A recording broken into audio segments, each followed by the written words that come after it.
வணக்கம். நம்ம channel subscribe பண்ண எல்லாருக்கும் ரொம்ப நன்றி. இன்றைக்கி நம்ம எப்படி கேரளா அவியல் பண்ணலாம் என்று பார்க்கலாம். அதுக்கு தேவையான பொருட்கள்: ஒரு கத்திரிக்காய், ஒரு சின்ன துண்டு புடலங்காய், ஒரு சின்ன துண்டு பூசணிக்காய், ஒரு சின்ன துண்டு வெள்ளரிக்காய், ஒரு வாழைக்காய், 4 சீனி அவரைக்காய் இதே மாதிரி வெட்டி வச்சுக்கணும். பின்ன ஒரு கேரட்டு.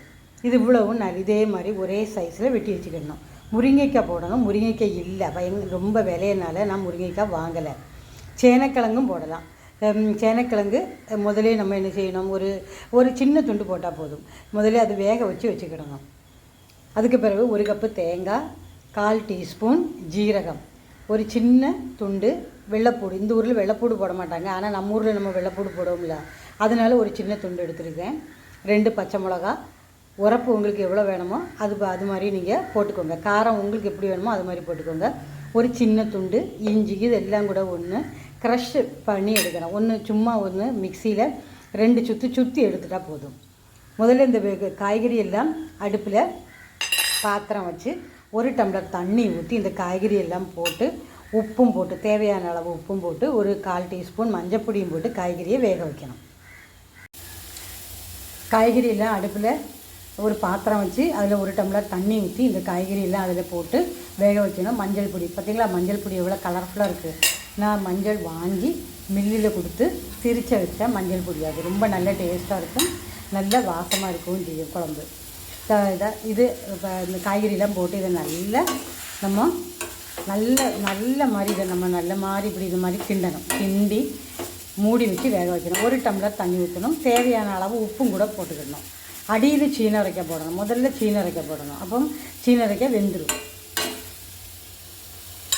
அதுக்கு பிறகு ஒரு 5 நிமிஷம் கழித்து நம்ம பார்க்கணும். தண்ணி காணலைன்னா கொஞ்சம் போல் தண்ணி ஊற்றிக்கணும்.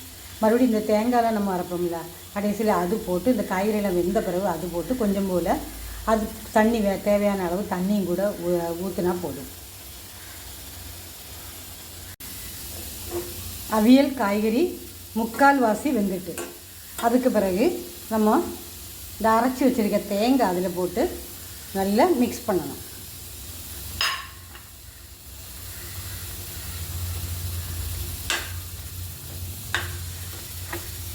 இந்த அவியல் ரொம்ப டேஸ்ட்டாக இருக்கும்.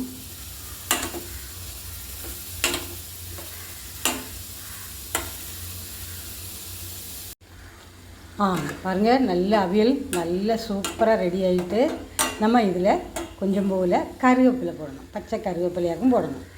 இதுக்கு நம்ம தாளிக்கலாம் வேண்டாம், அவியல் தாளிக்க வேண்டாம். 2 ஸ்பூன் தேங்காய் எண்ணெய் ஊற்றுங்க. 2 ஸ்பூன் ஊற்றணுங்க. அப்படின்னா தான் கொஞ்சம் நல்ல வாசமாக இருக்கும் அவியல். இதை நல்ல மாதிரி மிக்ஸ் பண்ணணும். இந்த தேங்காய் எண்ணெயை கருவேப்பிலையும் நல்ல மாதிரி மிக்ஸ் பண்ணுங்கள்.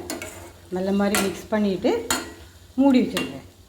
ஆறின பிறகு நம்ம அதில் 2 ஸ்பூன் புளிக்காத தயிர் கூட சேர்க்கணும்.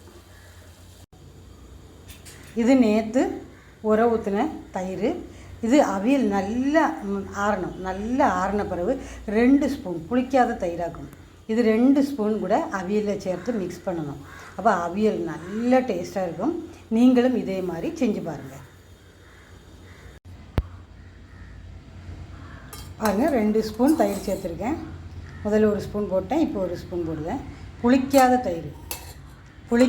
2 ஸ்பூன் தயிர் போட்டு அவியல் நல்லா மிக்ஸ் பண்ணணும். நல்லா மிக்ஸ் பண்ணணும்.